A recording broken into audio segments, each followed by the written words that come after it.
Hey guys, I am trying this again. I had done this video 3 times. I had microphone issues each time. So anyway, I apologize for the delay in this video because I'm excited to show you how I've been making mason jar iced tea.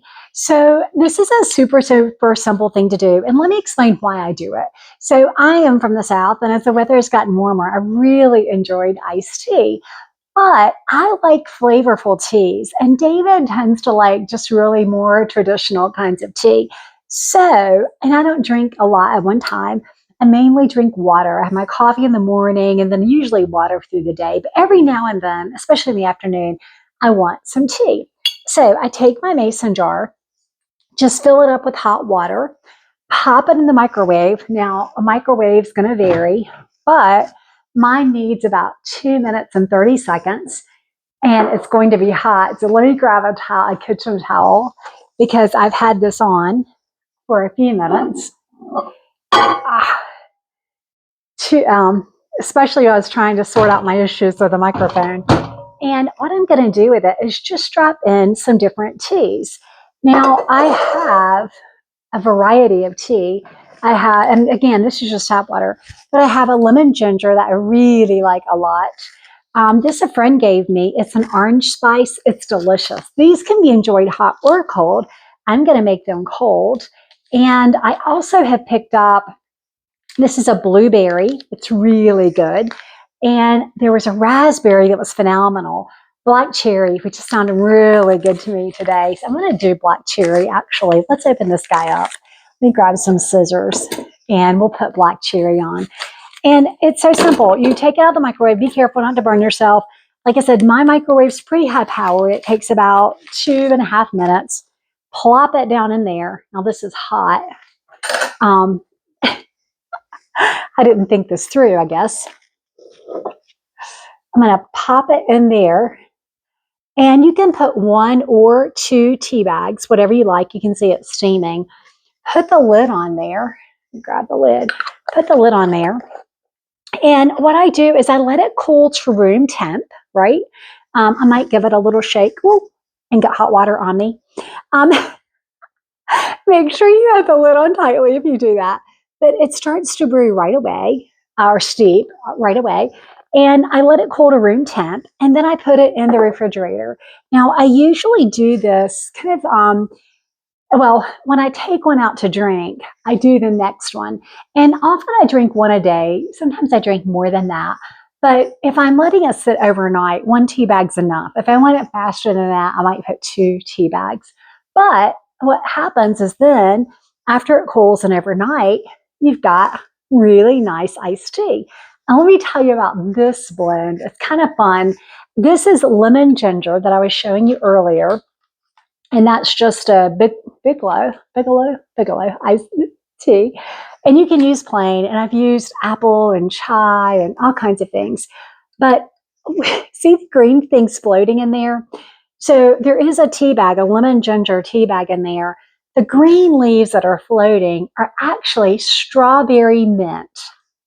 So I was at the plant store, and I got a strawberry mint plant. I'm so excited. And yes, I know, don't plant mint in the ground, in the garden, or anywhere. It'll take off. So my strawberry mint is to kind of hopefully deter the deer, maybe other critters. But I pulled off a few leaves to stick in the lemon ginger. What I was doing is I was trying to root it, about 2 plants of strawberry mint. And I decided I was going to try to root it because it smells amazing. So I popped it in here in my lemon ginger tea. It smells really good. Let's give it a try. And you can drop sweetener in here if you want to. You can put the sweetener in while it's hot if you want to. I put a few drops of liquid sweetener. That's really nice.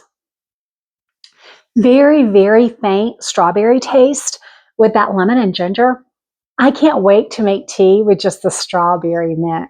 Well, this is good. I can also filter this out. So I was drinking it carefully not to get the leaves in my mouth.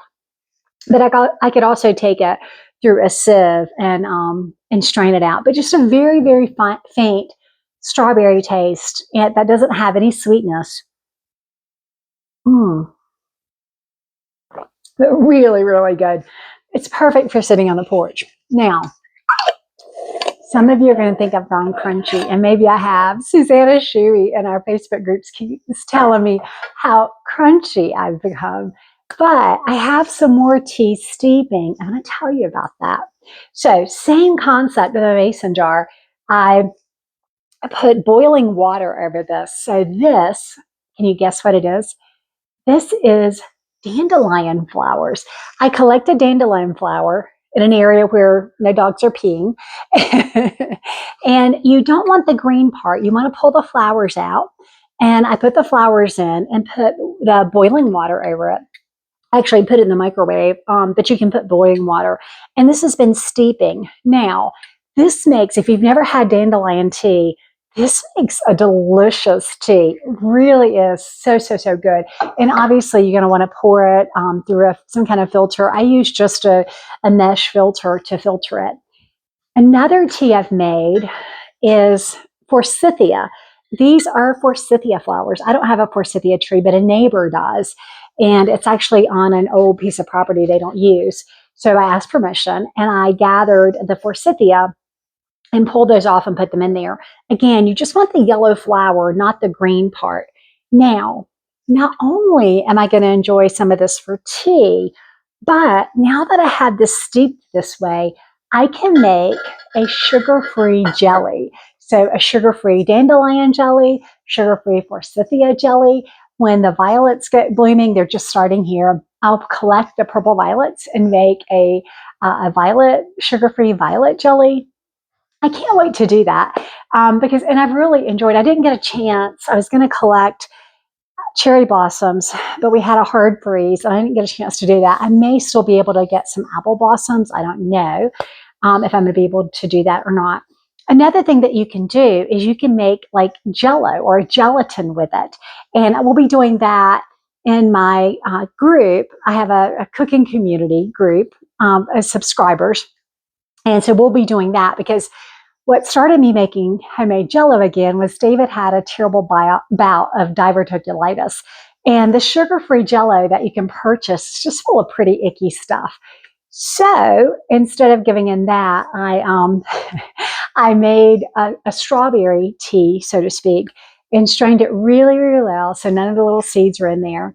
And that was something that he could eat. I won't say it's something he could enjoy because I don't think he enjoyed being on a clear liquid diet for 68 hours. But anyway, that is something that you can have. So it started me down that path. But anyway, mason jar tea. I drink this all the time.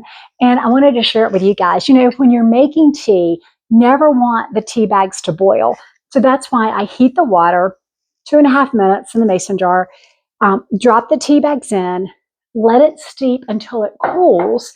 And then once it's like room temperature, put it in the, you can see this is already steeping, that the one that you and I just made. Put it in the fridge overnight or for several hours, and then just enjoy it. Okay. Anyway, let me know if you make mason jar iced tea. Let me know if you would make dandelion tea, forsythia tea, or violet tea. All right. Have a great day, guys. Take care.